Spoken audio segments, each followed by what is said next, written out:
Everybody, thanks for watching. Thanks for purchasing and supporting. This DVD is really going to go with, it's going to be like a follow-up to the energy and the frequency DVD. This would be like the third piece to this trio, this trilogy, which would be about knowledge and understanding masculine and feminine energy. So if you've seen the energy DVD, then a frequency DVD, this basically goes with those. Definitely watch those if you have not. So it's a lot we got to get into in this DVD. A lot of information to help you connect those dots as far as using energy. Using your energy, how do you apply it? That is the major thing. I talked about in last DVD how they are applying this magic, this voodoo, how they're applying it to affect us. We need to understand how to apply it to help us, how to use this information, how to use this energy to better our lives, to better our situation. So a lot of people are interested in this kind of information. It's really deep. We're going to go into the Garden of Eden, of course. We always end up there somehow, of course. It's a lot, as I said, going on with it. And this is almost going to be like one of the final major pieces that's going to blow you guys away as far as the Adam and Eve story. And it's going to really explain a lot of stuff. So we're going to get into that as well and really get into the application of knowledge and how all this stuff comes together with the masculine and feminine energy and how we can use it and apply it to our lives to have this energy help us out. And this is what they're using. This is what I have been using and why I have been so successful in my life and been able to do amazing things. It's because I live by this. I live by this knowledge. I live by this philosophy. I live by understanding energy and how to apply it to my everyday life and how to get out of life what I need to get out of life and how to move forward. And energy is everything. If you're applying it in the right way in your life, then, you get back what you put out. And I always say that for a reason. It is a universal truth that people must understand. There are rules that you must follow. There are rules that you can break, but you got to understand there will be consequences. And this is what they are doing. And this is how they are controlling and manipulating us. And we have absolutely no clue. And we don't know how to fight back or use the energy to benefit us. So this is what we're going to really get into in this DVD. Really deep stuff, really good DVD. I can't wait to put this out. So I really want you guys to make sure you really understood the energy and the frequency videos. This is going to bring it all together. So again, thank you guys for taking the time to watch. Let's get into it. So now we hear the phrase, knowledge is power. We've been using that phrase for generations. A lot of people don't really understand what it means. It just sounds like something cool to say, knowledge is power. You really got to understand how knowledge is power if you don't already by the end of this DVD. But you're really going to get an in-depth understanding about knowledge and why it's important to know things and understand stuff. Now, we talked about energy, we talked about frequency, vibration, and what have you. And as I said, we really didn't get into the application of this power. And, it all sounds well and good. A lot of people talk about this stuff, but the application is what we need to know. And it's going to sound, when you start getting into this stuff, as we've been talking about, a lot of this stuff sounds a little spooky and out there. And you have to understand that, based upon the laws, the rules of this reality, and understanding how stuff works, how energy works. We got into energy a lot. I mean, you're going to be able to see and understand why things go a certain way and how they are able to manipulate us using our energy and consciousness. So this is what I really want you to take away, from this DVD is the application of knowledge and how all this stuff comes together and fits into a process that you must, it's a way of life you must live by. And it's a process that you must understand and live by it and be true to it in order to get everything you want to get out of your own energy and out of the energy of the universe and out of your consciousness. And they have figured out a way to use our consciousness and our energy to manifest exactly what they want.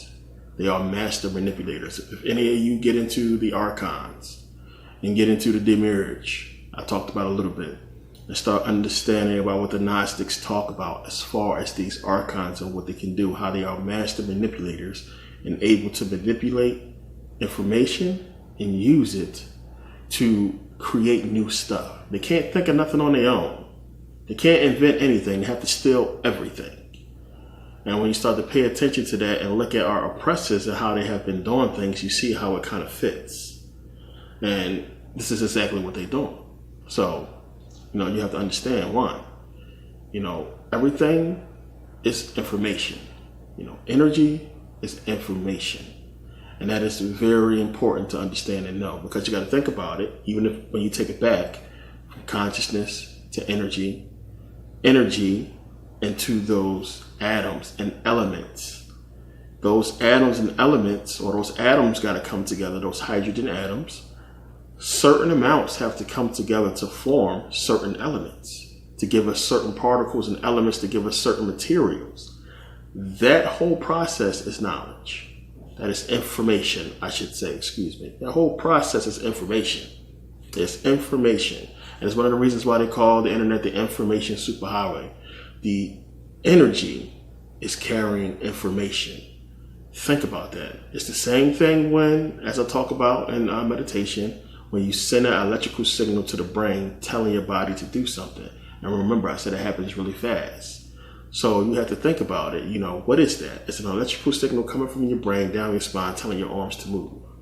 Now, when you think about information, you think about decipherment, because you can get information, but do you understand that information? Do you know how to decode it? What is it talking about? If you don't understand it, you can't decode that information. So again, going back to the electrical signal that is sending information to your body, to your brain, what is that? What is the language that it's speaking that your body understands it and is able to execute the plan?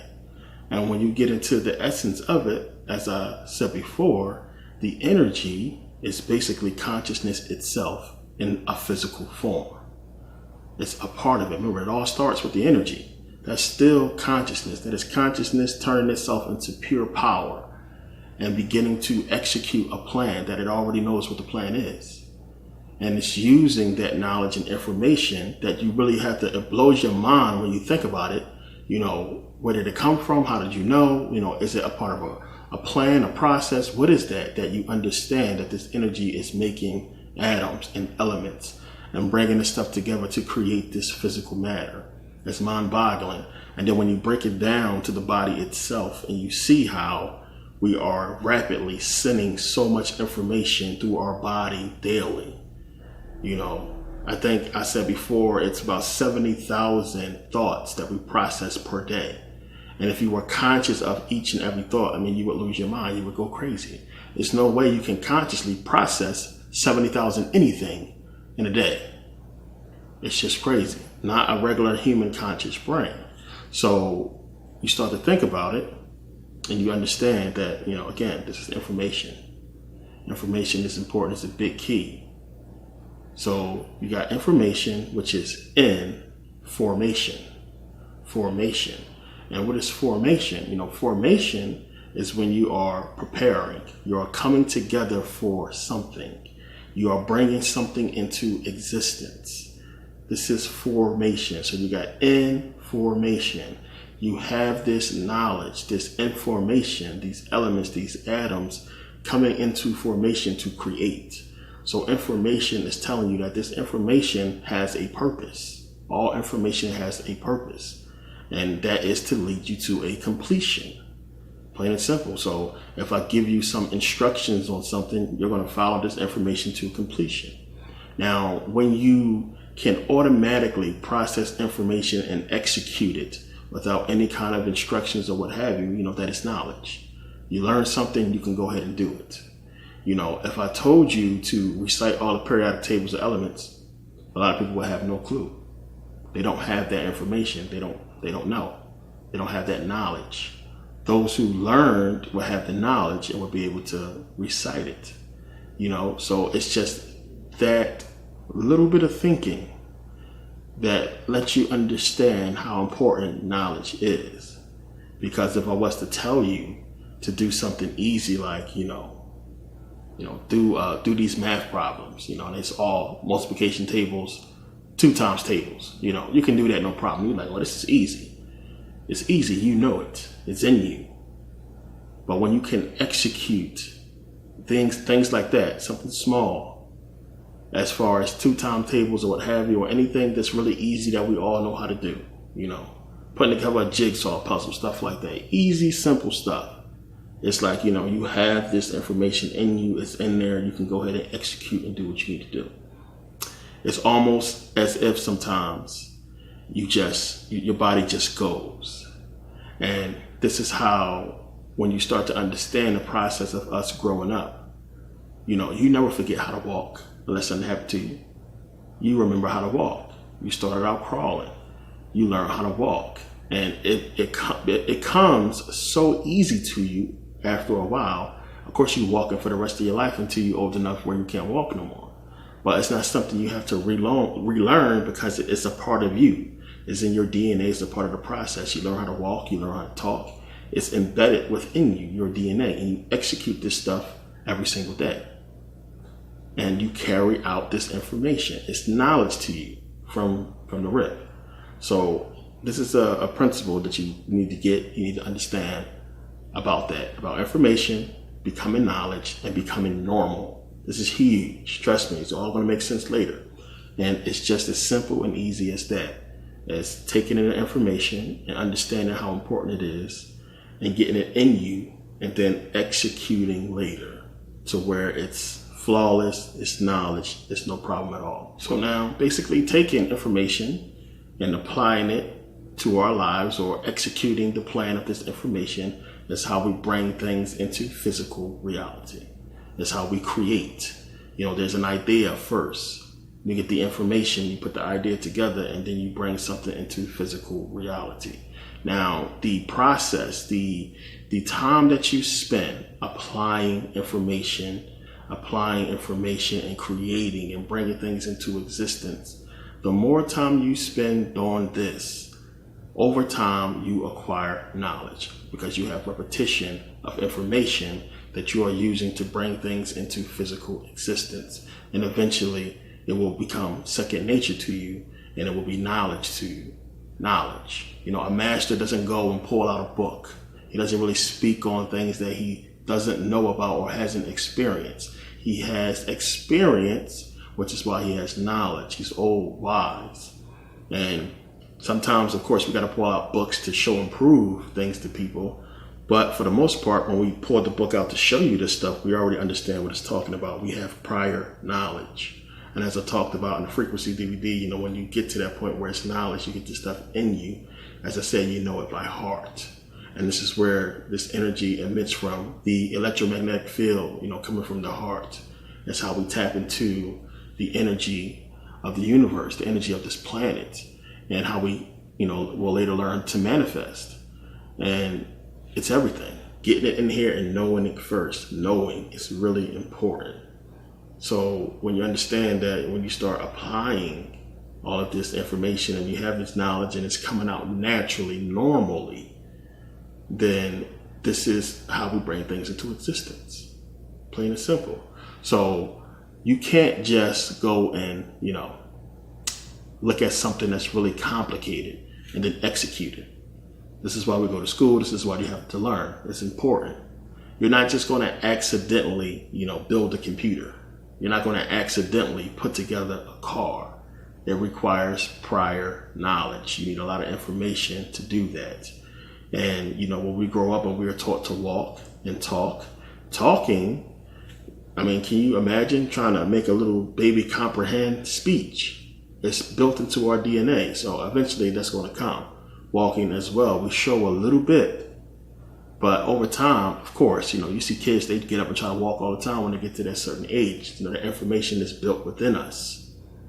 So when you start to understand this gives us proof positive that there's a dualistic nature to us and to reality. And that's going to be one of the biggest things we're going to get into in this DVD. It's understanding that there's a dualistic nature to us. The reason why we know that is because, as I said, you're not just going to accidentally build a computer. You need knowledge. You need to understand what that is. If you didn't learn this stuff or know it, how the hell are you just going to put together, a computer without no prior knowledge? It's not going to work. You're not going to know where to start. So the reason how we know we have a dualistic nature to us, meaning we have this physical, energetic self. We have this masculine, feminine energy, which we're really going to get into. It's because the simple fact that we do something amazing.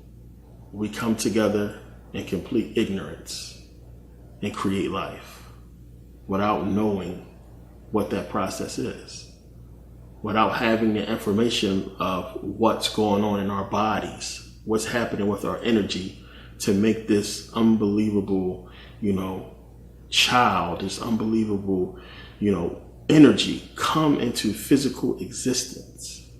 And it's something that, of course, has been perverted and that we take for granted. And it's the most amazing thing that we do. And we are completely ignorant of it. We can go, you can look up any medical dictionary and look at exactly how, they explain penetration or what have you. But who understands all this going into sex? They didn't understand it, 2,000 years ago. They had absolutely no clue. Yet they was having sex. They was making babies. No knowledge, no information of how. It's just you come together, next thing you know, pregnant. So understanding this is understanding that there's something a part of us. There's something to us that one has this information built within us, and that it is executed upon a certain unique meeting. Because we all know you can have sex 50 times. No condom, no protection, no baby. Nothing has happened to many people. And of course, a lot of people would think it's something wrong with them. But then all of a sudden, the woman's pregnant. I can speak from experience. Been in that situation before. Where it's like, man, she ain't pregnant. What's going on? There's something wrong. So this is something that we're going to touch on and get into to really get you guys to understand the dualistic nature and about masculine and feminine energy and how it appears in so many different things. And it's one of the major keys to manifestation and understanding how to apply this whole energy and power that we have to our physical reality and into our life. So again, we have complex formation of a child without prior knowledge. We have manifestation of a physical being without prior knowledge. You have a baby that grows and develops inside of a woman's womb, and she has absolutely no clue exactly what's going on or what is developed and how it grows and how it forms. No clue at all. It's just 9 months, bing, time to pop the baby out. And it's like, wow, there it is, but no knowledge. And, no information. It's the same with the dream world. You go to sleep every night, have absolutely no clue that you are in the bed sleep. You have no clue, no information about what's really going on in your dream and, how any of that got there. It's super complex. And there it is, manifested as if it was real, physical, reality. So again, this stuff just goes to show us the creation of human life begins with something outside of the physical body. It's just that simple. And it's tough to fathom. And we're going to get into this. It's tough to think about. There is no way you should be able to do what we do, even in a sense of healing, without understanding how. So as I talked about before, we have this process that's happening in our body. A lot of people don't realize that energy is keeping your bowels in, it's keeping your urine in, it's keeping your heart pumping, your organs moving. This is energy that is doing all this. When you die, you release all of that. Your bowels release, you pee on yourself, the whole nine. That's one of the ways you can tell a person is dead. You don't really got to check their pulse. They do that whole thing in the movies where they check your pulse because checking for piss and shit is nasty. You don't want to put that in movies, but that's all you got to check for. If it's urine, if it's poop, they're gone. Plain and simple. So everything releases. It's energy holding this stuff together. The same thing, as I said, when you're healing. You cut a dead body, it's not going to heal. There is no energy there. The process is not happening. It's telling you, it's clear proof positive. There's something outside of the body. And we talked about this, we got into all this, but I have to reiterate this for those who might not have seen it, and because it fits with everything that's coming up. But really get that into your head and understand that, that question, if you have this energy outside of the body, and this energy, this information doing things without your conscious understanding, again, what is that? What is that? And again, as I said, understanding how you have information that is needed to bring stuff into physical reality. So just think about that for a second, because when we come back to it later, then you're going to get what I'm talking about. You're going to understand. But it's important to know that when we start to pay attention to our lives, even when you look at, on an animal level, how things are done and how they must have a different, situation for them, that they are bringing things into physical, they're having babies, they're laying eggs, and they're able to do this. And you have to ask yourself, because we can't talk to them, do they know? Or do they understand? We all seen the video when the kangaroo comes out the pouch and knows how to feed. Knows how to feed already. Same thing with our kids. Baby come out, don't know nothing, but it knows how to suck on a nipple. Information is passed down. And it's like, who programmed the first to pass down this information? Or did the first have any information? And was it just their life experience of gathering information that they was able to die and then pass on what they learned in that first life, pass it down to the next generation and so on and so forth, or to their offspring while they were alive? So these are things you got to really ponder and go back to and think about, how you can just have a baby and automatically, sometimes your baby too bad as shit, bad as hell little baby. And you're like, how did my baby get so bad? And we're not realizing how we're passing down the information. It's the reason why they put us in chains. It is the reason why we went into slavery for so long. So as I always say, I make videos for a reason. I make these DVDs for a reason. And it's to really be able to convey and get the knowledge to you. Now, we got into an ancient history part 1, which part 2 is coming out soon. Talking about the Greeks. Talking about how the Greeks are behind all this stuff. Same thing in Greek mythology part 1. We got into all this information. And you really got to start to understand that, they have been good at hiding who they are and what they have done. So a lot of things that you might want to figure out, you're going to realize you got to go back to Greeks. You got to go back and look at the Greeks, who was, closer to Kemet than anybody. They was there. So we look at, in Greek mythology, or we look at Thoth, Tahuti, and we understand the correspondence with him and Hermes Trismegistus, or Hermes, what they call him in Greek mythology. And Hermes has, the cult of Thoth, and, you have the whole Kabbalion, which we'll get into here as well. You have the Kabbalion, you have the Kabbalah, and you have this knowledge that was basically, coming out from the Greeks for a while, getting into exactly what I have been speaking about here. So now, with the whole Kabbalion and the whole cult of Thoth and the Hermetic texts or what have you, all that stuff is really getting into a few different things. And, it's really talking about the physical, mental, and spiritual planes. It's talking about the principles of polarity, rhythm, vibration, the principles of gender. That is big. We won't get into that. Cause and effects.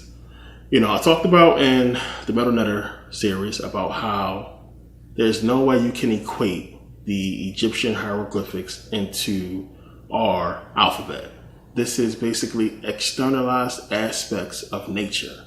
It is in nature anthropomorphized and personified to give us an allegorical story about the nature of reality, the human body, existence itself, the purpose of while we hear and, everything we're trying to figure out as far as what happened in the past, it is so much information that has been put into so many different, characters, beings, deities, to really express this one universal story or principle or law that has to do with everything. And this is what was in Kemet, what is still in Kemet, and what they got out of there.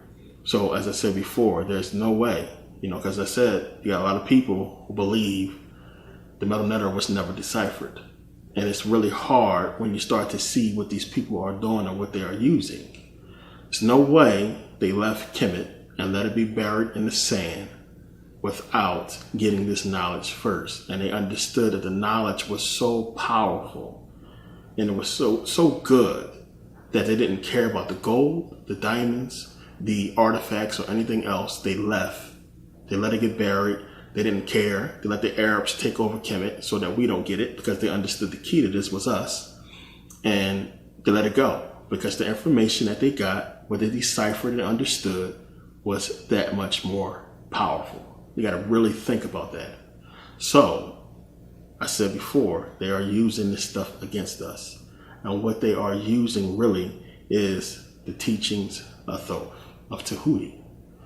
This is why Tahuti is associated with magic. And you have Hermes associated with Tahuti. Hermes is basically where they get magicians and wizards. It's from Hermes. Hermes also said, know thyself, as above, so below. And when you start to pick this stuff up and understand where they're taking this stuff from, it tells you that they understood the glyphs. They understood what the Egyptians was talking about.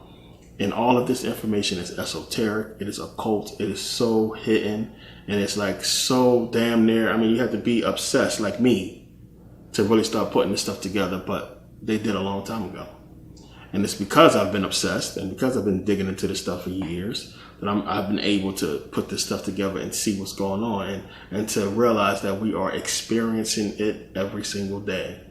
That they're using the power, the teachings of the mystery school and manipulating us, using it against us. Because you got to understand, as I keep talking about, they can't do what we do.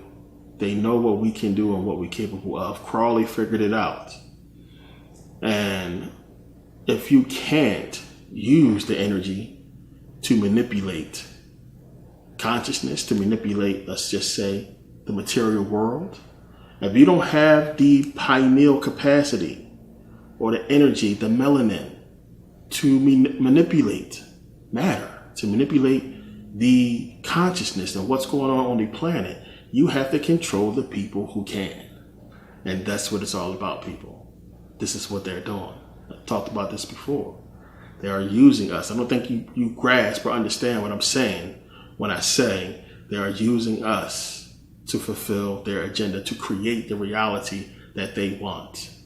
So everybody's in a panic thinking that they're going to kill us. No, they're going to use us until they get their hands on every single inch of this planet and create a system where everything is not organic.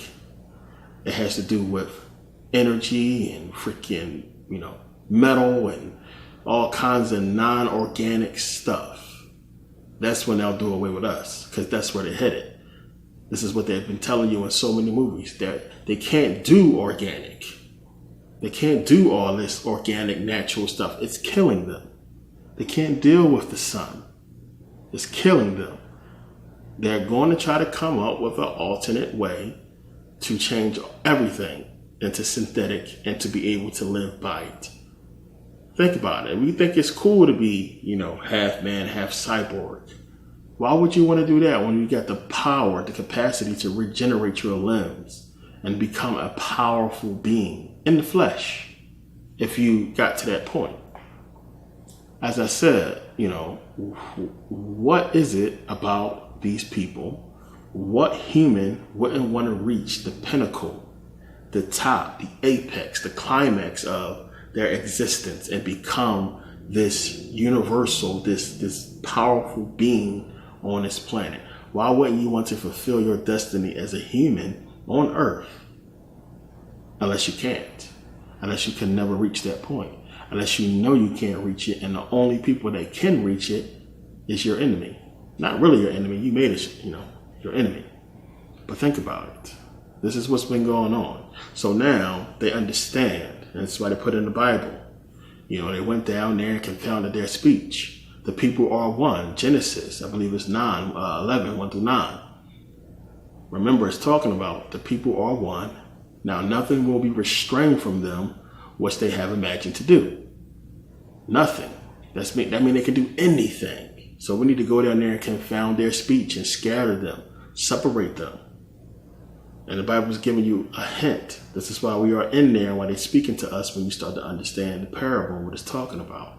So they have effectively enslaved us, stripped away our knowledge, because as I said, we have been reincarnating, passing down this knowledge like we've been passing down the knowledge to walk and everything else.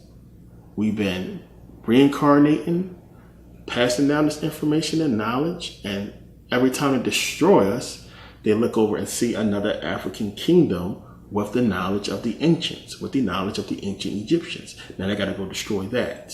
So it gets to a point where they say, you know what? We got to come up with some kind of weapon. We got to go and take all of these kingdoms down, enslave them for hundreds of years until when they reincarnate and pass down their information, the only information they pass down is the information of a slave. And this is what we have been effectively passing down. And lucky for us, we have people like Dr. Ben, Dr. Clark and Ivor von Sertova, and all these scholars, doctors and people, researchers that have spent time to get this information into our consciousness and begin to spark something within us that will recognize who we are and our information and where we came from. And a movement has sprung up. And, some of us have decided to put ourselves at the forefront and put ourselves out there to get this knowledge into your consciousness so you understand. It's sad that I have to sell these DVDs. I can't really put this information out there. It's crazy. And now, as I have shown you, anything good I put up, and I have a couple other videos that they have now censored to where they ain't completely take it down. You can still click on it and watch it, but this is where it's heading. And then it's still so messed up that you can't even, spend your time, because this is a lot of time, that I spend to put this stuff together, that you can't even do it and put it out there. And the people who you're trying to save is not going to really appreciate it. And as you put all that effort and knowledge and, real powerful information out there just to be ripped apart by the very people who you're trying to save. So, I always thank you guys for, purchasing and everything like that. But that is why, because at least there's people out there, that appreciate the information, that understand what this stuff is about. But you guys need to understand that part. That's what it's about. This is what they're doing. They can't use it. They can't use the power. They need to manipulate us to have us use it for them to create what we see today. This is why it don't seem like it's true, but this is why everybody follows us. The culture. You have to go look. I pointed this out. You got to look at the cultures. I don't care what country you go to. They're looking like us, dressing like us, and trying to be like us. They are following exactly what we are putting out. It's just that simple. It's because they're using our energy. They're using us, our consciousness, to shape this physical reality into what they want it to be. This is why they bombard us with everything. And it's us that push this agenda for them. With our consciousness, our energy, unknowingly, helping them push their agenda. So now, Tahuti, Thoth is more powerful than people realize in Egyptian mythology. A lot of people don't realize what Thoth really represents. Now, Thoth, of course, did not actually exist. He represents knowledge itself, information, wisdom, logic, truth. This is why you see him in a lot of different Egyptian stories being married to Ma'at. You see him there at judgment next to the scale of Ma'at.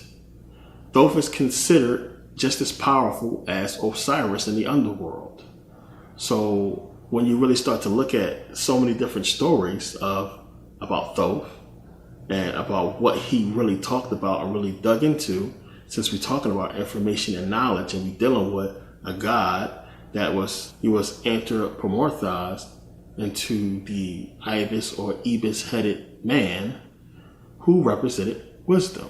We're talking about information and wisdom. So where else would they go to get the information that they needed? They would go to Tahuti. And again, this is one of the reasons why they couldn't leave Kemet, because they obviously had his teachings, they had his writings, and they understood them. And they used them and continue to use them. Thoth is also associated with the moon, because the ibis has a beak and it looks like a crescent moon.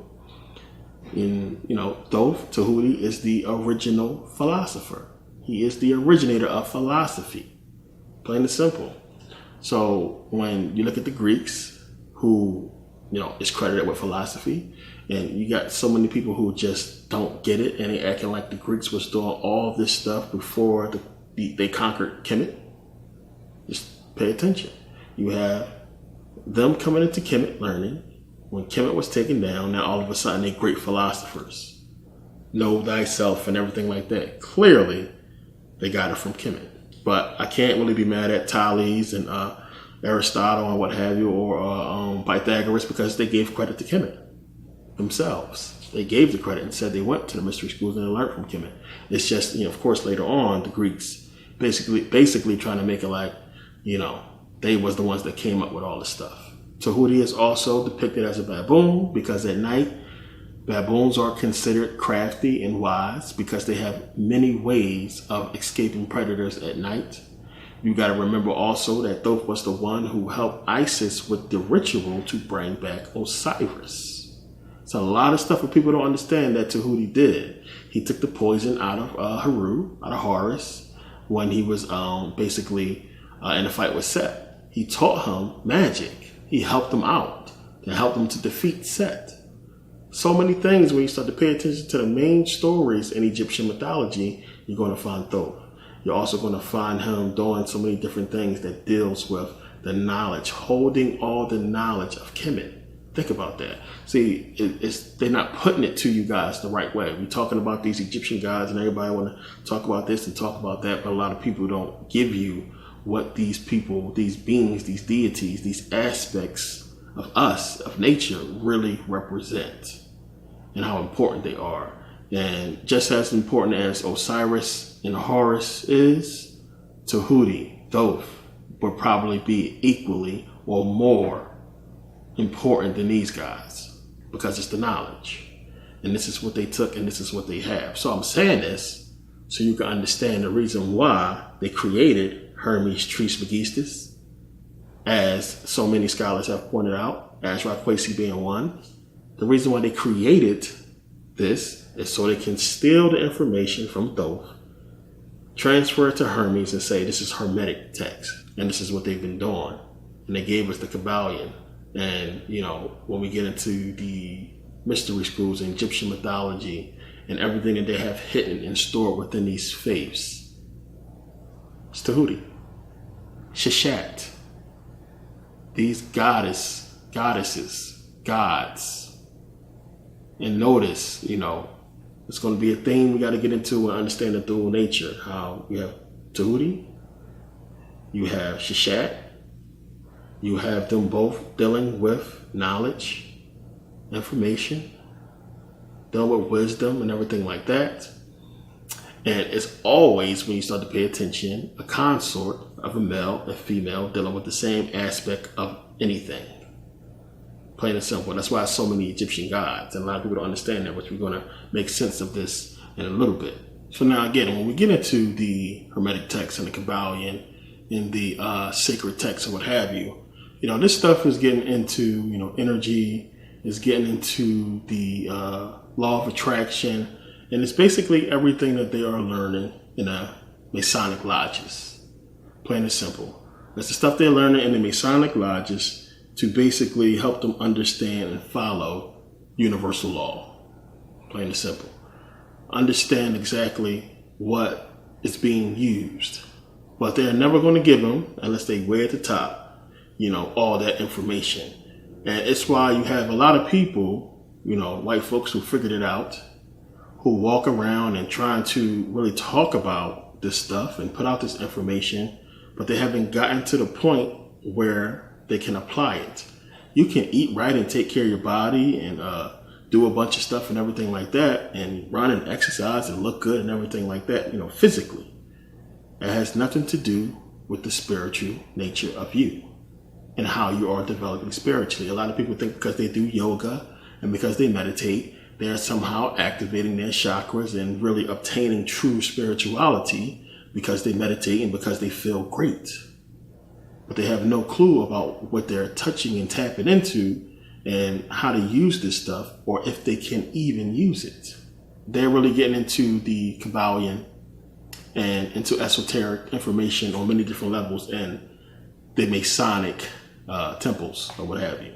But they'll tell you in the Kabbalion that there are 7 principles. Now, anytime when you're dealing with something that has to do with the occult or esoteric information, and you see a number, 7 laws and 7 this and 7 principles, that number always corresponds to something else. Just understand that. It means there's more to it, because that number goes to something. Why 7? What is that? You wouldn't say there are 7 principles of love or 7 steps to truth. That's bullshit. Love is unconditional. Truth is unconditional. They're both dualistic though. Plain and simple. Either you love or you hate. It's true or false. There's no in between that. You can't just half love somebody or tell a half truth. But they'll try to convince you of that. For those of you who do study the Kabbalah, you already know what I'm talking about. They'll try to tell you stuff like there's truth and there's half truths and there's part truths and all this stuff like that. Come on. It's bullshit. Understand this stuff is corresponding to something else. And it's up to you to get to that point where you can understand what the number means, or to have the knowledge to apply it. So we know what 7, when we see 7 a lot, is really dealing with perfect man. Perfect man, number 7, and other things as well. But 7 is really dealing with perfect man. We understand in the Bible that Adam, or man, was created on the 7th day. Now, you have, remember, everything was created 6 days, God rested, then this is when he realized that, damn, ain't nobody to till my ground. I need to create man. And he created Adam. That was the 7th day. Or you can really debate that, because you don't know if time, that's the thing with the Bible. You don't know if time passed in between that and all that. But, for the most part, it's the 7th day, and that's what people consider it as, the 7th day. But of course, we know, as I talk about, male and female created he, him, and he blessed them and told them to be fruitful and multiply. This is in Genesis 1, before Adam was created. We're going to really blow this up in this DVD. Watch. It's going to make sense now. Bring it all together. But you got to really start looking at the numbers, dealing with so many different esoteric things. And for those of you who are into the Kabbalion, I get messages from some of you, so I know you're out there. It's a lot of you. And, another thing is, stop getting caught up in this stuff, man. I mean, so many people, y'all go out and y'all find, a lot of people are just looking for anything. It's still running away from the facts, running away from you, yourself, and you.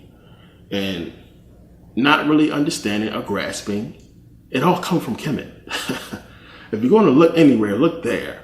And then follow, everybody who walked out of there with the information if you want. But you need to still be looking at Kemet, and it's up to you to go do whatever you want to do, but I'm just telling you, it's where it's going to lead you. So you got a lot of people who jumping into so many different esoteric things and trying to understand so many different things. A lot of people still hooked on the Book of Enoch. A lot of people jumping into the Kabbalion and into understanding the Kabbalah and everything like that, and mysticism, magic. A lot of people want to know about all this stuff, witchcraft, voodoo, everything. It comes from Kemet. Most of it is coming from Thoth Tahuti himself, and that knowledge, that understanding is coming from there. Please understand that. So now when you get into this whole Kabbalion, when you get into these esoteric books, and when you start looking at this stuff, you have to understand a lot of the people who write these books are from esoteric circles. And they are people who study the occult and people who may be in secret societies or what have you. So when they write these books, they do so the same way the Bible is written. They are seemingly, whistleblowers, or you may think they might be whistleblowers or putting out information or telling you what's hidden and everything like that. But you got to understand, when these people write their books, they are doing the exact same thing. They are hiding stuff. A lot of these people write the books so that other Masons and other people in secret societies can look at them as being, they can understand their level. They can know that where they are at knowledge-wise. And at the same time, they can pass along information in these books that only people in these esoteric circles will understand or get. And it's the same type of process to where as we're reading it, you could be looking at this stuff if you're not familiar with the occult. And if you're not in these esoteric circles, you may not get or understand what the book is talking about.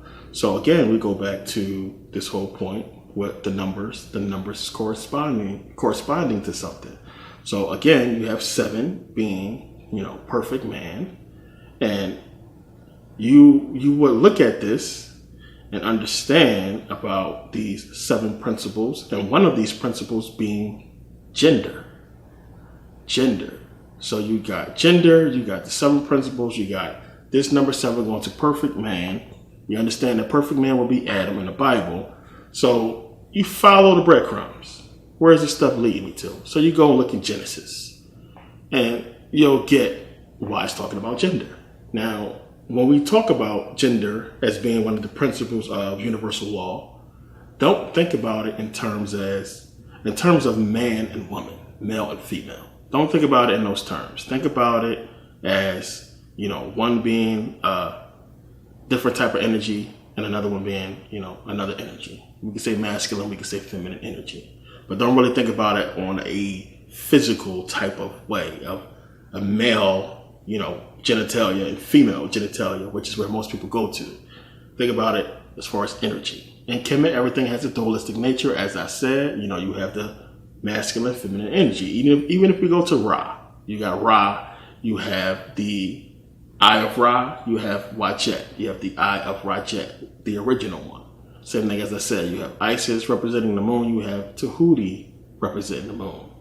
You have the same thing with Tahuti representing knowledge and wisdom and what have you. Same thing with Sheshat. And you can go back and forth and pair all these beings up with each other and see that you have a male and a female and they represent the same principles. Dualities, the dualistic nature, giving you the hint about the dualistic nature to reality. It's all going to make sense, trust me. I know it kind of seems like I'm beating around, but it's going to come together. I have to put all this stuff out. So understand, you go to the garden, we look at the whole story, just look at the creation story first. And again, where you have God creating male and female. From the rip, giving you a dualistic nature. Male and female created he, them. And he blessed them and told them, basically go be fruitful and multiply. Remember, think about that. But it gets confusing because, it says, let us make man after our image, after our likeness. Who is he talking to? Who is the R? Is he talking to angels? Is he talking to Satan? Who is he talking to? R. What is that? And then we get into the whole confusion with Adam being created later and supposed to be the first man when we know, wait a minute, who is these people from Genesis 1:26? From Genesis 1. And nobody says anything. Nobody says, well, wait a minute, didn't he create people? People just completely left it alone. And as I said, I touched on it, but I will explain it. And this is where it's all going to come together. So here's the kicker. Here's the thing you got to start thinking about. And again, if you're not into this type of information, if you're not really into esoteric stuff, you're really going to decipher things based upon your understanding and what was taught to you. Plain and simple. That's as far as you can go. You only can go as far as the information that you put into your heart, that you know.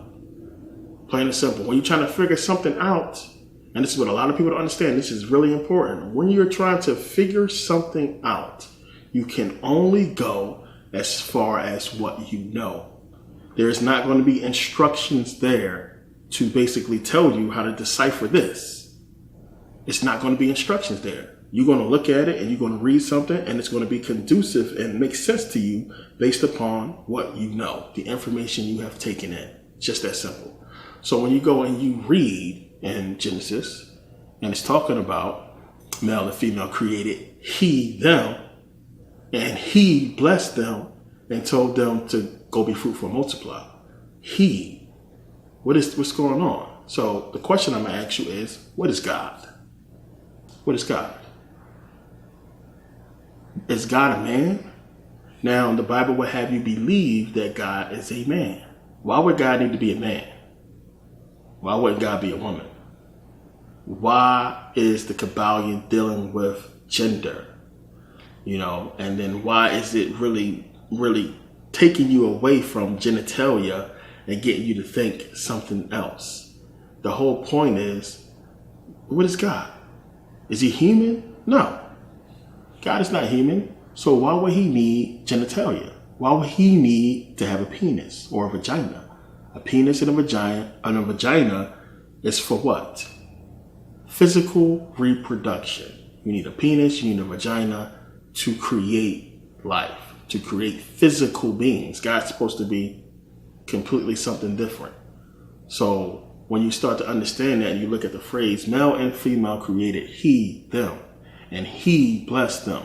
And it's replete throughout the Bible, he, and referring to God. And what a lot of people don't know is that the word he is gender neutral, especially when it's talking about a God, a spiritual being. He is gender neutral. And the crazy part about it is the Bible is basically telling you that. But see, we go with what we follow, or what we've been taught.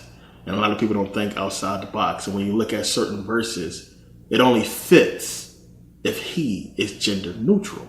So even when you look at Matthew 11:15, Revelations 2:7, Revelations 2:29, it says, he that has ears to hear, let him hear. So did God only want he to hear or men to hear? Think about that. Did God only want men to hear if he is not gender neutral? Did God only want men to hear his words or to hear what he's trying to say? When it's saying, let he who is without sin cast the first stone. Look at the women that's present. So if a woman walked up with a big ass brick and just smashed Mary in the head, it's Jesus' fault for not making it specific who he's talking about.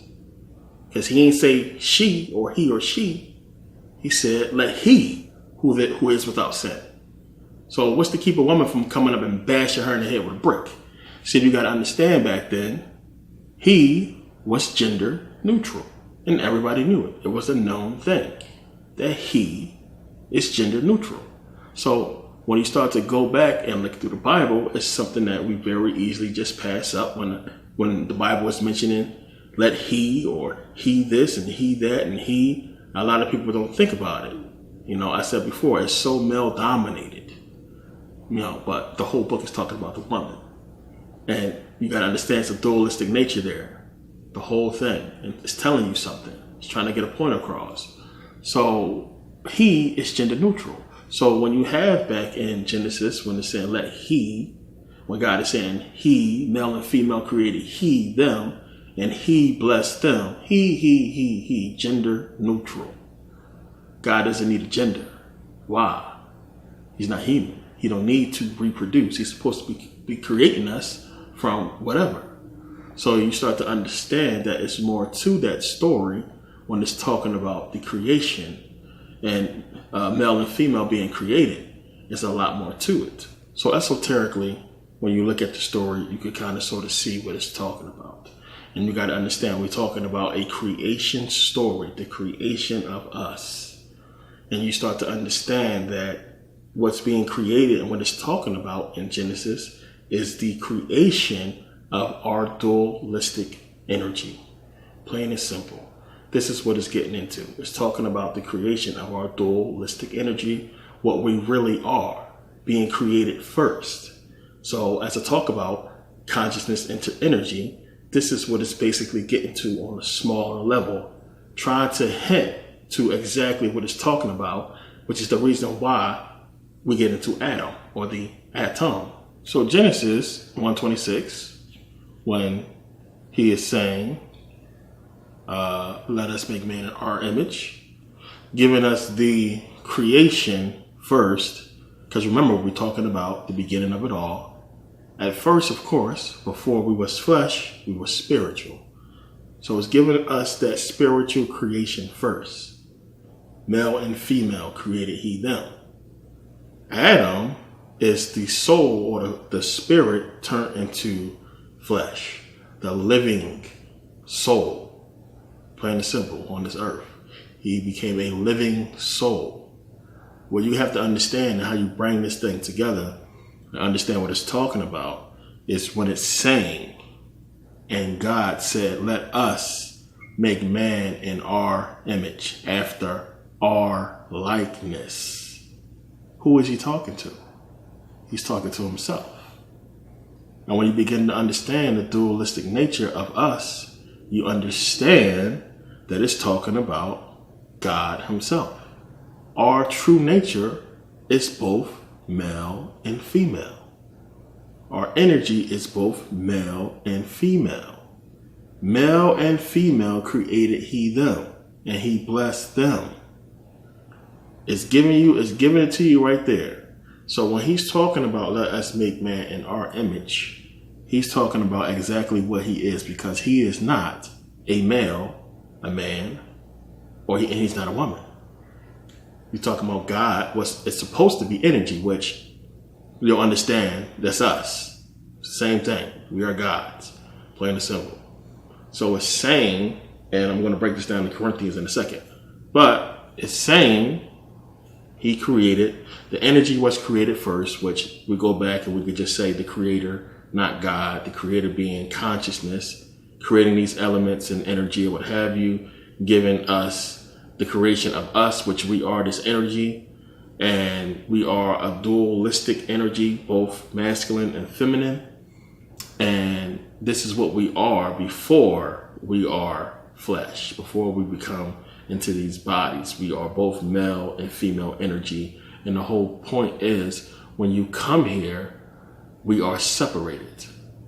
So you have basically within the male, his feminine side, his feminine energy is locked away in the subconscious, plain and simple.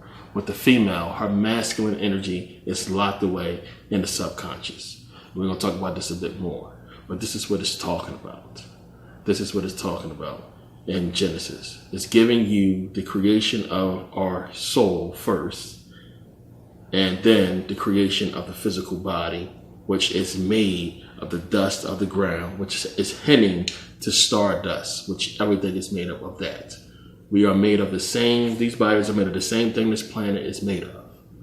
That is what it's alluding to. So when you see esoterically what it's speaking to, as far as the creation of our souls first, and then the creations of our bodies, being Adam, the first man, which man, or he, again, we can look at it multiple ways, as I explained, is really talking about splitting the atom and creating the woman being first. And you can look at it as far as saying, Adam is dual, and we're going to get into that as well. But this is what it's talking about. I don't want to give too much away too early, because we got a lot more to get into. But it's giving you the creation of our masculine and feminine energy in Genesis 1:26 first. That's why it's confusing, and it looks as if, if you don't have this knowledge and information, if you are going off of what you have been taught, what you have been brought up to know, if you can't think esoterically and understand what the occult and how they think in these, mystery schools, you will never get that. And as I said, it's not meant for you to get. So of course, you looking at it and you saying, male and female created he them. You think it's talking about a literal man and woman, but it's a spiritual sense. And as I said way back then when I got into this, I said we'll get to the point where I can break this down and explain it so you guys can understand it. But of course, there was some prerequisite, DVDs and videos I had to put out, ahead of this, so you guys can really understand. what I'm getting into and what I'm trying to speak to. So now 1 Corinthians 15, 44 through 47 makes more sense now when you read it. It's saying here, it is sown a natural body, it is raised a spiritual body. There is a natural body and there is a spiritual body. Exactly what I was just talking about. Spiritual body being first, our natural being next. And so it is written, the first man, Adam, was made a living soul. The last Adam was made a quickening spirit.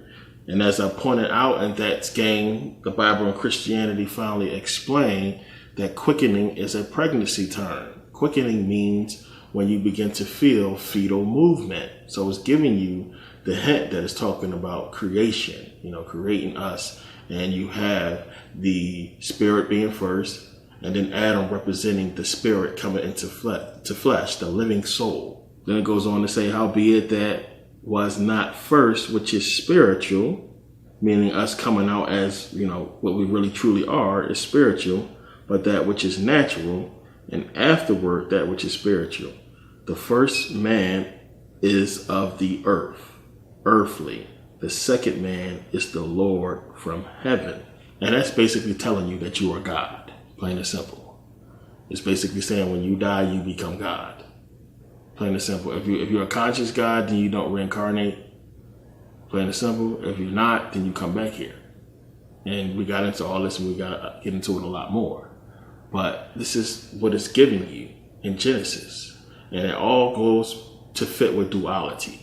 And understanding the dual nature of the universe and everything in existence has a dual nature that is a principle of reality and a principle of nature and a principle of universal law. There's a dualistic nature to everything. And the Egyptians was bang on with it.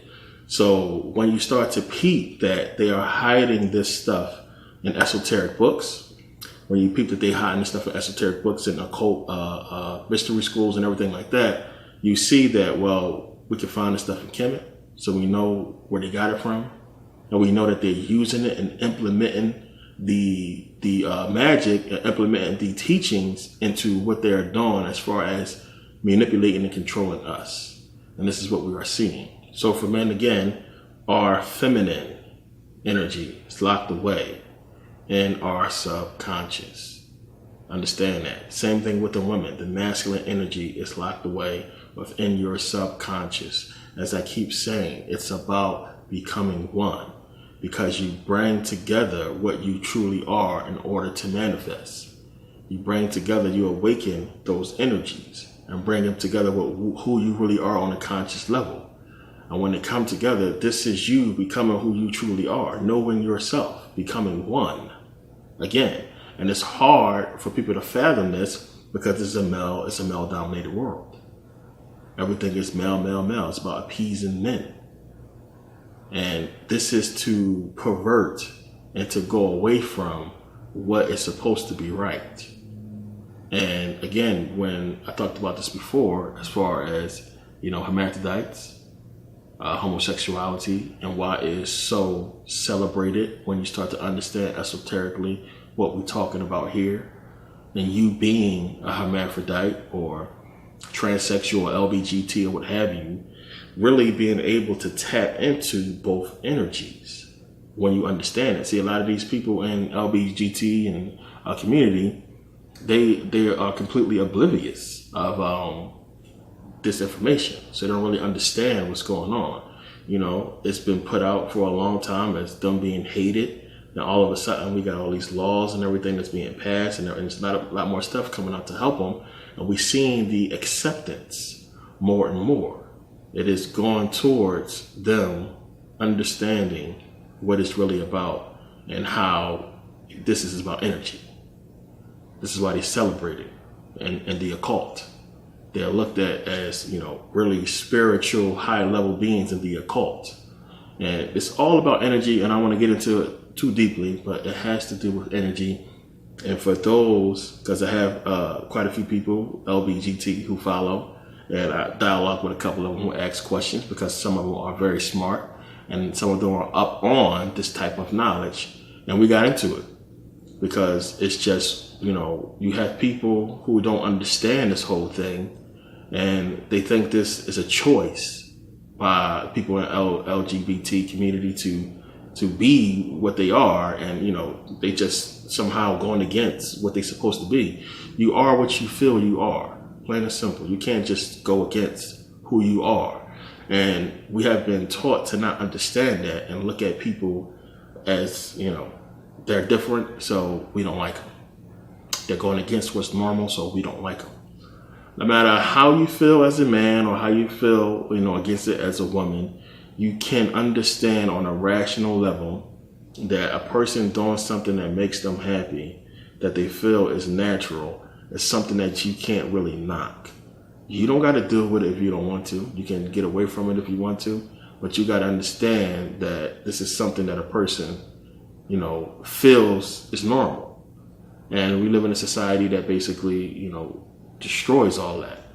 And on the spiritual flip side of it, it's a powerful thing when you look at it.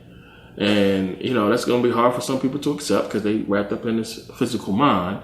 But when you understand the whole point that there is no such thing as gender, really, this is a fleshly thing. There's no such thing as gender in the spiritual realm. We are all both male and female. It is what it is. But it's the energy that is important. So when you begin to understand this and understand about energy and what the stuff is really about and how they're using our ignorance to basically control us, then you see, what this stuff is really about. But this is one of the important parts you need to understand about the dualistic nature of who we are and what we truly are outside of this fleshly body. So, if it's talking about, going back to energy in Genesis, it's talking about male and female energy being one. And you are confused by them saying them.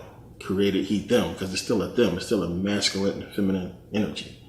So, of course, because of the way we've been taught, we think we know what them means them, multiple, And again, we have all been taught a language that was created specifically because of the Bible. It is the same thing with the Quran in Arabic. It is the same thing with the Torah in Hebrew. These languages was created specifically for the religion, for the doctrine. And it's the same with English. Plain and simple. So we know them to mean multiple people. Again, we got to understand that this stuff has been put a certain way, and words correspond with certain things for a reason that ties into biblical things, the Bible itself. And when you start to understand that stuff, then you can piece stuff together. But masculine, feminine energy, and it really gives it away in Genesis 5, because Genesis 5 is like, when it's talking about, and God blessed them and called their name Adam. Their name. Blessed them and called their name Adam. What about Eve? So it's telling you that the whole story is a dualistic story about our dualistic nature, our dualistic energy in one body. Plain and simple. The fact that it's a male, that it's Adam, we know, really talking about the atom. It fits that point, and at the same time, it fits the whole male dominance of the Bible. This is the point. This is the reason why it's in there. Now, the whole thing with the natural law dealing with this whole gender thing, it is right in line in the Kabbalion with polarity. Plain and simple. Because with polarity in the Kabbalion, and the only reason why we sticking with the Kabbalion is because and these esoteric books, as I said, they put them in code, and we just gonna go and decode some of this stuff a little bit. We're not gonna really follow what they're talking about because I can see through it. But when you follow it, you can see what they're trying to point you to. Now, if you went to the Kabbalion and you start going through this, you better have a Bible, because this is what it's talking about. It's gonna point you right back there. So gender is in line with polarity, and polarity being one of the principles of natural law, talking about everything has a dual nature. Everything has, equal sides, basically. Everything, the parts are parts of a whole. So when you understand about polarity, we're talking about up, down, left, right, or what have you. We're talking about if you have, just put it this way, you got shoes on the left foot, shoes on the right foot. We're still talking about feet. Up and down, go up the steps, down the steps. We're still talking about stairs, even though it's two different directions. Right and wrong. We're still talking about morality. We're still talking about, it's dualistic to everything. We're still talking about the same thing, So when you understand that concept and understand that everything has a dualistic nature, right, wrong, love, hate, in, out, up, down, back, forward, whatever. It's dualistic in everything. And these principles fit the same principle of gender to give you an understanding about what exactly they're talking about, which is the fact that you have to look at reality dualistically in everything that counts. And this really has to do more with spiritual things, of course. This material stuff don't matter. So now when you begin to understand, we come into this world separated. Masculine, feminine energy separated. We should be one. We should be one. And that is the whole point. And when you pay attention to all the ancients and all the civilizations and what they're talking about, one. But they're always talking about two separate masculine and feminine energies. No matter what civilization you go back to, if they had a spiritual system, they had a dualistic situation to where it was a masculine and feminine energy, no matter what you look at.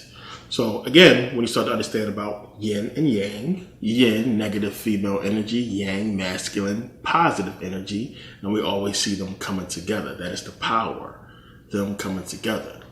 We see this a lot. We see this in so many different aspects in ancient civilizations and ancient spirituality, them bringing masculine and feminine together. Even in the Garden of Eden, when it's telling you about the dualistic nature, of that story, even on a physical level, you have the dual hemispheres of the brain.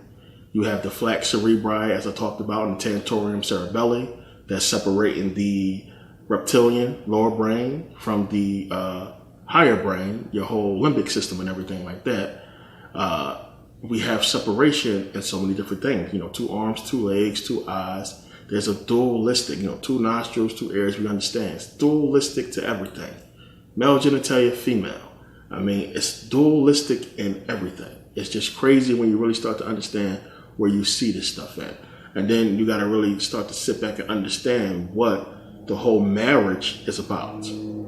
Weddings, bringing people together, the male and the female, coming together in marriage and union. And this is supposed to be a union of spirituality. Now, I was hitting on this thing in the whole DVD on meditation part 1, and we got into this. And I was talking about how powerful it is when we come together and we have sex. What happens? So as I said, for us men, we have the feminine energy locked away in our subconscious. For women, they have the masculine energy locked away in their subconscious. When we come together sexually, what is taking place is the female is unlocking the feminine energy of the man, and the man is unlocking the masculine energy of the woman. And this is the power that comes together to create life. Plain and simple. Because you got to think about it. You got to think about it. How can one create two? How can one create two as far as you being something that is needed to create something? So you need to be yourself, your dualistic energy, in order to create a dualistic energy. Because that's what we are, in essence. The true energy of us is a dual nature. But by you having your masculine energy locked away or your feminine energy locked away, you don't have the power to create. You can't create. You need to come together with the woman so she can unlock that part of you, and the man can unlock that part of you, and that energy that comes together. When there's a perfect union, you create life. As I said, you can have sex 50 times, no pregnancy. Nothing to happen. There has to be a perfect union. And it don't have nothing to do with soulmate or anything like that. It don't have nothing to do with reproductive organs. Of course, that's a part of it. If you have, organ problems, that's totally separate. It has to do with that perfect union and that energy being the perfect energy, the masculine and feminine energy needed to create life, to put back into the woman the masculine and feminine energy that she can't do herself. And that's basically what it is.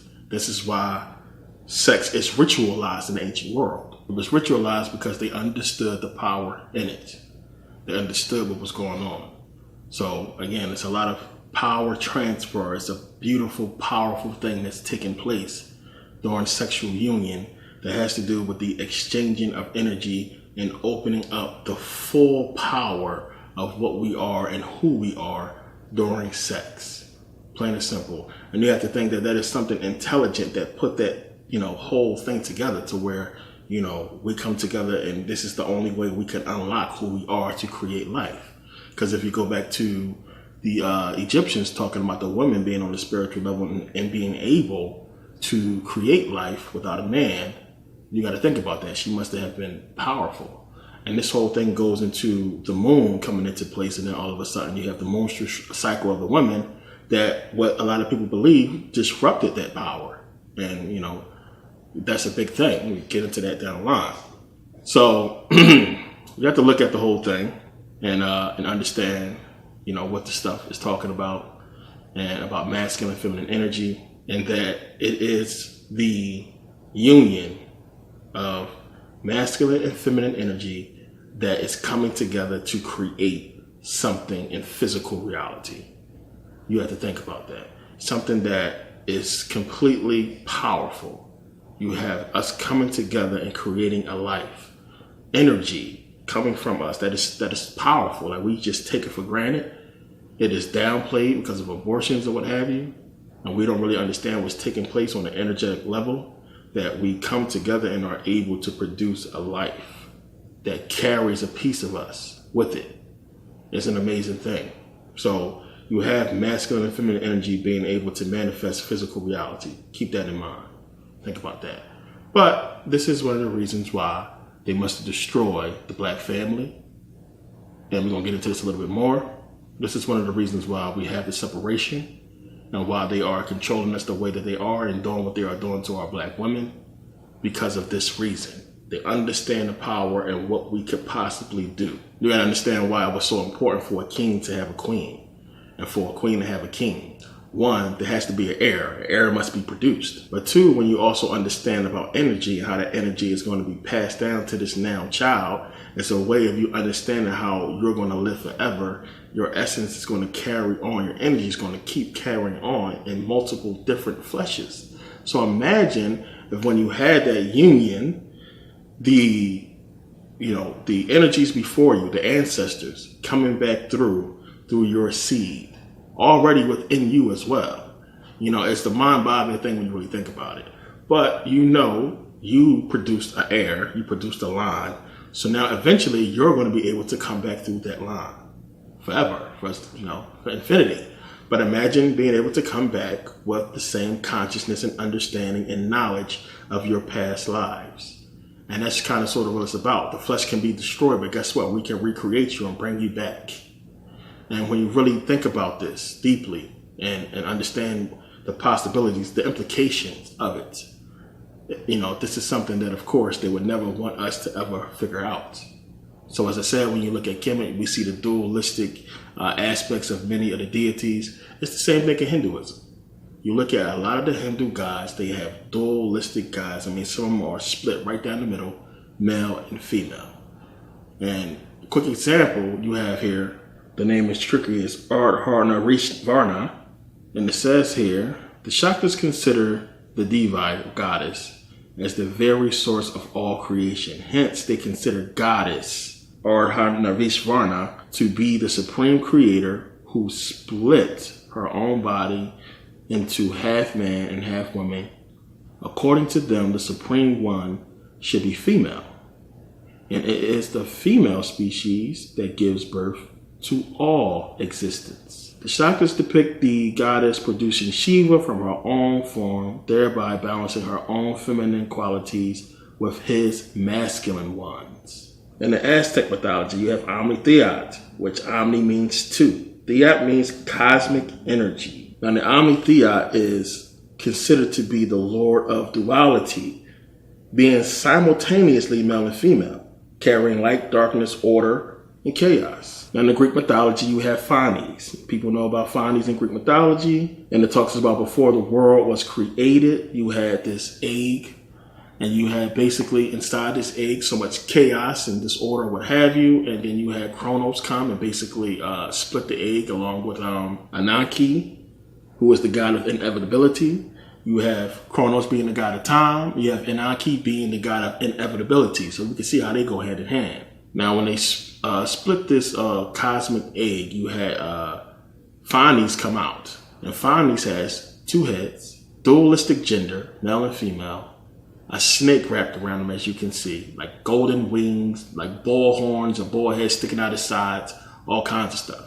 You know, it was called the primordial god, the one who creates life or begins life. And remember, if you Greek mythology, Zeus basically eats him and assimilates his power into himself, which is how he's basically able to, free Olympus and be able to have the power to go against the Titans or what have you.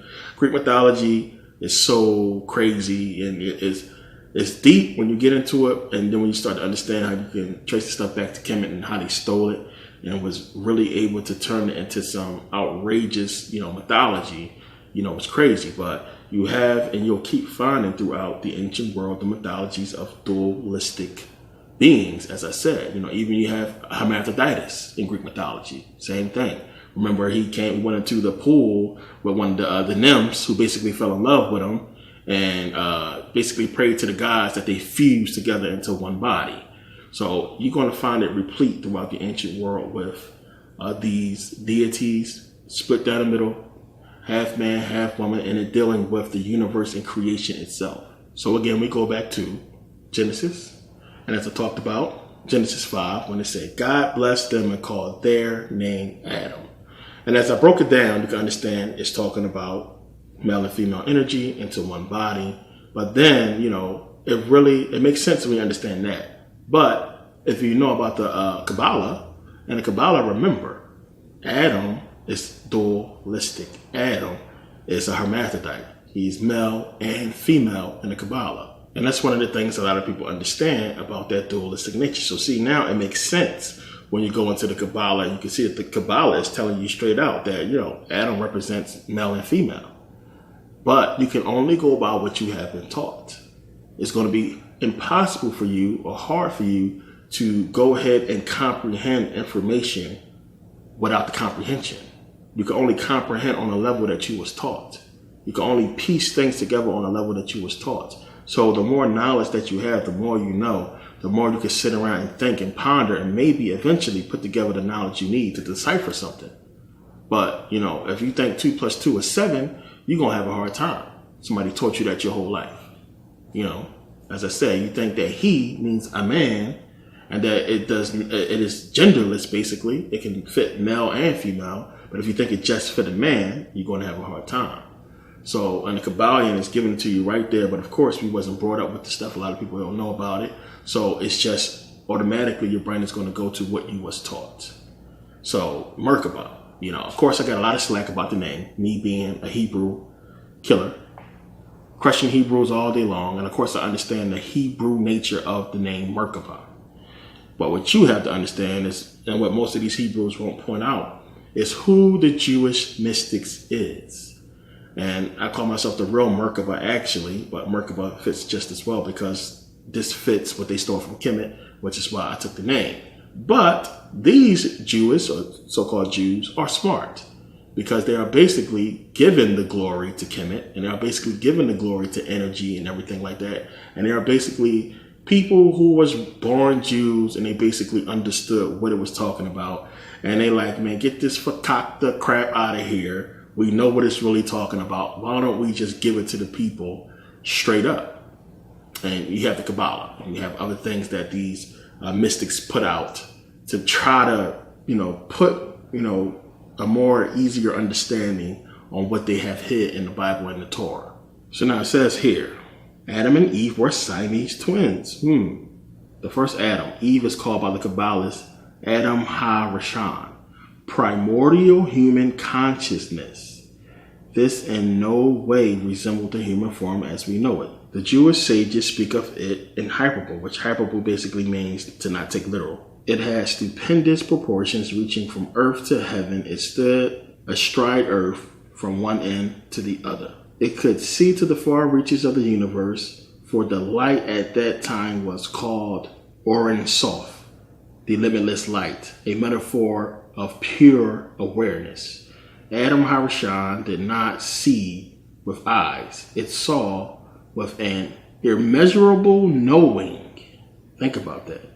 This teaches that as each and every mortal began is a spark from the original Adam Harishon, we all have the potential to perceive everything knowable in this universe. Have you ever heard a Hebrew speak this way? Adam and Eve were born simultaneously, side by side or back to back, attached like Siamese twins. And it says twice in Genesis, male and female, it created them. To separate them in biblical language is to say that God took one of Adam's sides. In Zoharic language, it says, God sawed Eve off of him. But there you have it, people. As far as masculine and feminine energy and how it really deals with manifestation, bringing things into the physical realm, tapping into who you really are, both of your powers becoming one. This is why everything is so perverted and corrupted.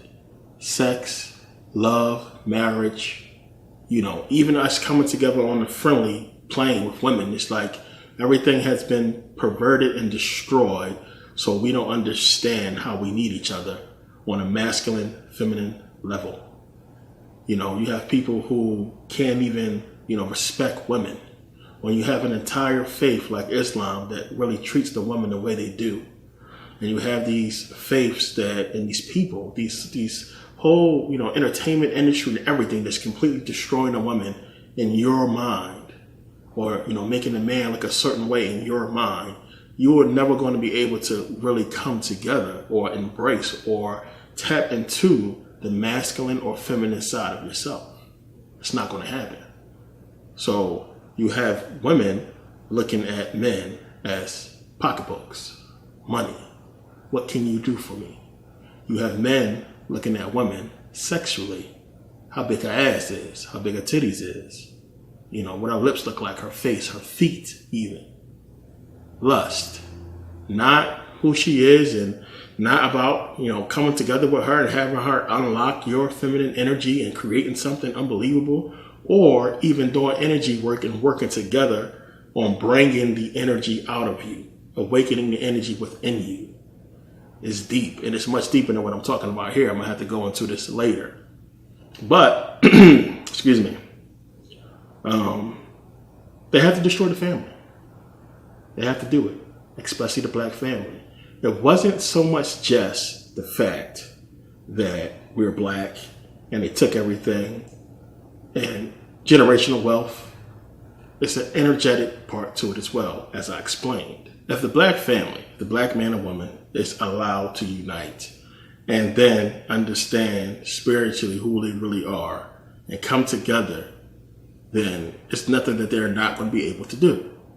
Plain and simple. It's nothing. And it's one of the things the Bible handed about, as I talked about earlier. When we was one, we came together, we was one. That's what it's about. They are one. One. Remember, it says that in Genesis.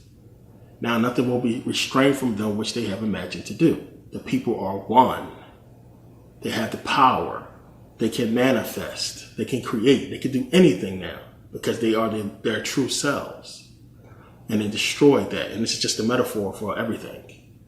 So with the black family, us coming together and us working on who we are and understanding our history and everything like that, and the power that we generate, the power that we create, us, one, tapping into that and understanding how they're manipulating that power and using it to create the reality. Because we are the only ones that can manifest this physical reality. They cannot. They cannot do it. It is us that is running this thing, that is controlling this thing. But they are manipulating us and controlling us to create what we see today. And it's going to be hard for a lot of you to accept. It's going to sound far-fetched, but that's what's going on. I said this a long time ago on YouTube. Everything is about us. It's all about us. Everything that's happening on this planet is about us. And so many people ask me, what am I talking about? What does that mean? What do I mean by that? And that's what I mean by that. And I said it before. They are using our energy and consciousness to manifest the reality that they want. And the reason why they put this stuff out there, all of this information that's going out there, and why it seems like they're trying to tell us stuff and everything like that, is because they are manipulating us to create this reality. Everybody follows us. Everybody copies and mimics us. Our consciousness is what drives everything. And if you control the consciousness, you can control the atmosphere. You can control what's going on this planet. You can control what's taking place, how the people are thinking, what they take in. You do that, and then you throw in on top of that the fact that they are manipulating and, brainwashing white folks, white supremacy and everything else that's going on. Plain and simple, they are being lied to and controlled as well. But as far as the energy that is moving everything, that is shaping everything, it is us. Plain and simple. It's hard for people to understand, but as we go along, and as I continue to put out this information, you're going to get it 100%. And you're going to understand what I truly mean by that, because there's a lot more to this. There's a lot more to it. It's a lot more than masculine and feminine energy. So as far as applying this information to your life and using it to better your situation, it's all about knowledge. Plain and simple. It's all about knowledge. It's all about you knowing. But then, at the same time, even if you know, you can't manifest. You can't use your power unless you are tapping into the other side of yourself. If you're a man, you need to be tapping into your feminine energy. And I'm not talking about being, LBGT or anything like that. I'm talking about you understanding the spiritual side of yourself. Because you're masculine, you're a man. You are the physical. What's locked away is the spiritual. And for the women, they are, spiritual. They are more spiritually tuned than us. What's locked away is the physical. They must come together, yin and yang. Positive, negative energy. Masculine, feminine energy. It's right there in front of you. You need to tap into that. That's what it is. That's what it's about. And in order for you to have success, you need to know. So with knowledge, as I said, is having information, knowing. You will not succeed in life if you have not made a plan, because you don't know what to do. You don't have any steps planned out. See, a lot of y'all walking around hoping, waiting for it to happen, thinking that your moves is going to result in something good for you. And a lot of times the things that happen for you are, the good things that happen are, you completely oblivious of. It's somebody else doing, or you don't even really understand the actions that you have made that resulted in you getting something good. Plain and simple. So, for instance, if you want, let's just say, something simple like to get a new car. If you sat down and contemplated, what do I need to do to get this car? See, we're thinking about fast money, fast money, fast money. What do I got to do? And you said to yourself, well, I'm going to set aside $200 a paycheck, for this whole year. And then when I get my income tax money, I'm going to add that to that, and boom, it's going to be enough to get me a car. And that was your plan. That was your whole frame of mind. Working, putting money aside, saving it. You are now generating the energy. You created the energy that you are following now. And that energy has an end. That information has an end. The point of that information, you are now in formation to reach the end, which your goal is that car. And if you follow and stay in formation, the end will be there, which will be that car. As soon as you break formation, it's over. But now you have to think about it energetically as well, that this formation is it's locked in you, it's in you. You know what you want, it's in there. You don't even realize that, as we talked about in frequency, you have created an energy, a frequency that has to do with money, that has to do with this car, and your goal to get that. You are now attracting this like energy to you. So while you're on this path to try to reach that end, you are attracting things that's going to help you get there faster without you even knowing it. So while you seeking and working and trying to get this car and everything like that, other good stuff is going to start coming to you dealing with money. And you will eventually attract this stuff to you to where you reach your goal faster than you even thought of, because your whole mindset, your energy was focused on that. And some people can't do one, let alone multiple, so they don't get nowhere. So, I don't brag. I don't like to brag about what I got and everything like that, but I'm good. And, some people start to see, I live by this. This has been my philosophy for a long time, and I've made good money off of following it. So even still, when I put up the GoFundMe, as I said to you guys, I said, it's going to happen. I'm never negative. That's another thing that's going to destroy any success in your life. Doubt, fear, negativity, get it away from you. It's real. It's real. Get it away from you. It's going to hinder you in every way. Everybody walking around like, man, it's not going to happen for me. It's not going to work out for me. You be down on yourself, sad. Don't do that to yourself. You destroying your power. Upbeat, know that it's going to happen. So, when I put out the GoFundMe, I had 42 people donate $1,600.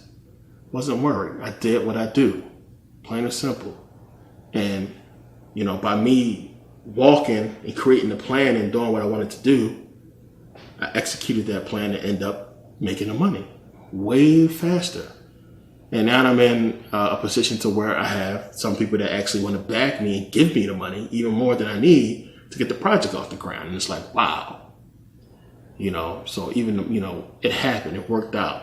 And this has been how I've been living my life for a long time. And I've been seeing it pay off in many different ways. It may sound spooky to you, but I have not had no bad fortune or worries or anything for years. For years. Anything I've wanted, I've got it within reason. Everything that I'm trying to get is coming. It's there, all this stupid stuff that people buy, I can go out and buy it. Choose not to. I don't want to flaunt what I have now. I like taking trips. I like studying and learning. I like teaching and helping people out. But if you learn how to apply the knowledge, the know-how to your actions, your energy, everything is going to manifest itself. Everything is going to work out for you. What's going to happen. It's just that simple. So you can't, as I said before, you're not just going to, accidentally build a computer without the know-how. You're not going to accidentally create a car without the know-how. So if you understand that it takes the know-how in order to get these complicated things, and you want something complicated in your life, you better know how to get it. Because if you know how to get it, then what? It's in you. So what's going to happen? You're going to do it normally. It's just going to happen for you. That is the secret. This is what they are using. They are confident in what they are doing because they know. They can see the outcome. They know what they're doing. And they know how to manipulate us now into getting it for them. So the knowing, that's one part. That's just one part of it. To manifest into physical reality is you meditating, you tapping into that feminine energy, that masculine energy that you have locked away, and you bringing pieces of that energy into your everyday life. And it's going to start happening without you even realizing it because you've been meditating for so long. And now that is the energy that's going to help you manifest, plain and simple. It is the masculine and feminine energy that brings us into physical reality. It'll be the masculine and feminine energy that brings what you want into physical reality. It'll create the way, it'll do what you need it to do. And as I said, a lot of this stuff sounds far-fetched and a lot of people are just not going to accept it. But I can only tell you from, experience, and, if I have to, just start doing stupid, outrageous stuff and showing you guys Bentleys and Rolls Royces and all that kind of stuff to get you to understand that this stuff is real, then that's what I'm going to do.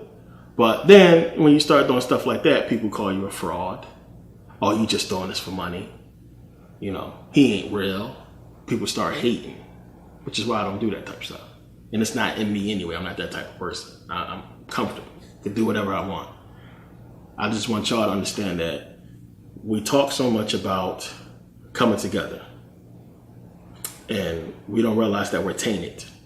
We're corrupted. You can't bring a bunch of viruses into a situation. You're going to get, massacred.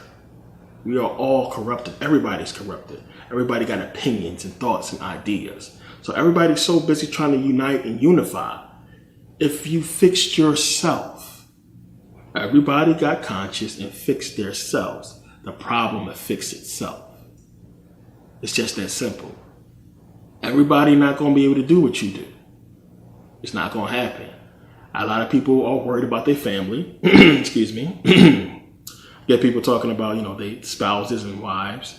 Everybody not going to be able to do it. Everybody not going to be able to jump on board with this consciousness and understanding.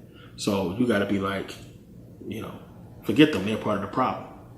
You need to fix yourself. If you fix yourself and became successful, help who you can, teach your children, and they do the same, the problem will fix itself. We're never going to come together. It's not going to happen. We're not going to unify and unite. It's not going to happen. I'm not trying to be negative or anything like that. You know it's not. You know it's not. If somebody like Umar, Dr. Umar, can be trying to build a school, I've talked about this on Facebook, Instagram. Somebody like Dr. Umar could be trying to build a school to help our boys. Now, we don't give him the money to do it, but we give our oppressors the money to oppress us. What does that tell you? We come together and give the money to rap artists. We go march and protest to get rap artists out of prison. But we don't give money to somebody who's trying to build a school for our boys. Now, everybody could have criticized him and said anything they wanted to say if he reached the goal of what he needed for the school. You know how much money it take to do that? He need millions. He need millions. Not no thousands or 100,000. He need millions for that. Now, had he got the money and the school didn't get built, people can say what they want to say. But the dude got a history. And I don't agree with everything that he talks about. I don't agree with everything that he does. But I know for certain this dude is trying to help black people. But if we can't come together and do that, which I have donated if anybody want to ask, but if we can't come together and do that, that tells you it's not going to happen. You look at people like Patrice Lumumba and Marcus Garvey, Malcolm X, Dr. King, our leaders, Khalid Muhammad. Black brothers killed by black people. What does that tell you? Black people setting them up, trading on us. We ain't coming together. If you don't fix yourself, it's not going to happen. You fix yourself and you spread a little bit of information, then maybe those people are, secretly, personally fix themselves and so on and so forth. And that fixes the problem. Then all of us doing this, getting this knowledge in secret, and then when we come together, we already know. We conscious, we woke, we know what it's about. We ain't got to sit there and dialogue and debate about religion and stuff like that because we have went and within ourselves and figured out the truth and found ourselves. And now we come together and the problem fixes itself automatically. So it ain't going to be no, boycotting Christmas and Black Friday and all that type of stuff. That's not going to happen. It's not going to never work. Fix yourself, worry about yourself. Everything else, fix itself. So yeah, I want to thank you guys taking the time to watch and support. I really appreciate it. If I sound a little off, I just got 2 teeth removed. So I still wanted to finish this. I started before I got the teeth removed, but when I went to the dentist, it was like them things had to go. So, a little bit groggy, a little bit maybe, my voice, but I wanted to get this done and get this out because I haven't put out DVD in a while, and a lot of people been asking for this joint. And as I said, this goes with, the energy and frequency and puts everything together, to give us, manifestation, knowledge, understanding, masculine, feminine energy, and how to apply it. And for those of you who get it and accept this information and implement it in your life, you're going to see changes. You can't go wrong doing right. It's just, you just can't do it. If you stay positive, you do what you're supposed to do, you follow the plan. Sometimes, the plan don't work out or something happened to mess up the situation. That just means you planned poorly or you didn't have a contingency. You got to think about that stuff too. Or your plan was too complicated. Sometimes things is real simple, you know, and then even when stuff don't work out the way you plan it to, you can't just jump off. You know, you got to stick with it and just, you know, band-aid that shit. Band-aid it and, you know, get back on a horse, keep it moving. And don't get down on yourself, man. That's the one thing I just can't stress, man. That negative, that shit will kill you. Like you will, stress and heart disease. That shit is from stress. Don't stress yourself out, man. Don't worry about what he got, what she got, what they doing, where they at with their money. Don't worry about your 9 to 5 and what you got to do and how you feeding your kids or feeding yourself. Just do what you got to do. But have a plan. Have an exit strategy. You know, have a way to get where you want to be at in life. It's a lot of people that's never going to reach their goal or never do anything they really want to do in life. They're just going to survive. You know, my uncle called them earth dwellers. My uncle always say that, you know, earth dwellers. And they ain't serving no purpose, you know, ain't trying to do anything special, just trying to get by. You know, you're just an earth dweller. Don't be that. Don't be, you know, just trying to get by every day, paycheck to paycheck. And I mean, I wouldn't sit here and tell you all this stuff, you know, if it wasn't real. You know, I'm sitting in an apartment, luxury apartment in Las Vegas. I live anywhere I want to live at, do whatever I want to do. I have plenty of money. It's no problem. I'm getting ready to spend thousands of my own money to bring you guys something amazing. And, you know, contrary to popular belief, I'm not making a killing off these DVDs. And again, I apologize for the price having to go up because their prices went up, so they raised mine. So that's just the nature of the game. But I'm not making a killing off of this stuff. A lot of people think because I got 40,000 subscribers that I'm selling, you know, at least 1,000. So, you know, I'm making like 30,000 per DVD. No, they're not going to let that happen.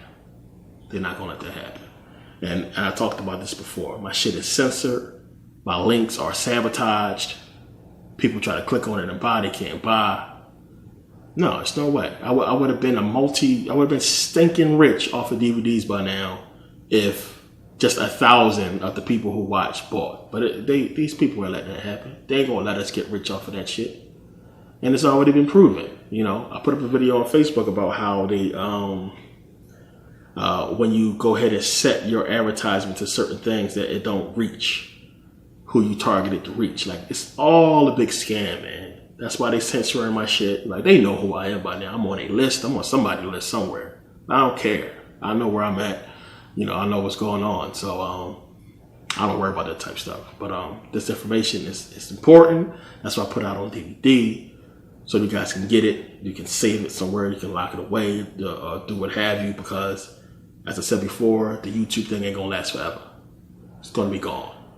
Or it's going to be to a point where, you know, you got to pay for it somehow. You know, they're going to figure out some type of way. But I don't think no time soon. You know, we'll have our time to get through everything before, you know, they do that. But I know they go get a fight when they try. But it's just so much that we got to get into. And we will, you know, and we will. But I wanted to make this DVD and get this out to you guys. And appreciate the support. And appreciate everybody. You know, follow me on Instagram at The Real Merkable, of course. A lot of things coming up this year. I know a lot of people still asking, like, where's the book? Where's the book? Real quick before I go, let me explain. Because of the book, you know, the second book will probably be out, but I don't want to release it until I release the first book. And the reason why it's been a holdup and what set me back, of course, politics. These people, the church, whoever owns this crap. Because there are certain pictures and passages from books that I want to use. Old biblical books and references I wanted to use, you got to get permission. And I've been turned down. So I had to go and fight for, you know, freedom of information. I had to fight for fair use. And they know I'm going to win. They just want to hold up the process, which I have won. You know, 7 that I was facing. I've won 4 so far. The other 3 I'm going to win. And then I can go ahead and get everything clear to get the book out. So they just trying to hold it up. And this is the type of stuff you face when you do stuff like this. But it'll be out. It'll be out soon. It'll come out. Those of you who have supported and have always bought, I know who you are. You will get a free book. I bullshit you not. Signed and all that, whatever you want. I'm going to make sure you guys get a book because it's been, you know, it's these same 100 people that, you know, I see all the time that support. And I see when everybody buys anything, I see the names pop up. So I know who these people is. I know your addresses. So you're going to get the shit in the mail before anybody get it. You're going to be the first ones. So you're not even going to know when it's coming. It's just going to come.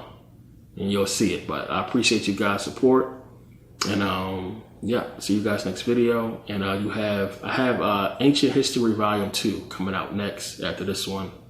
And this one is, yeah, you want to see it. But thanks for watching. See you guys next video.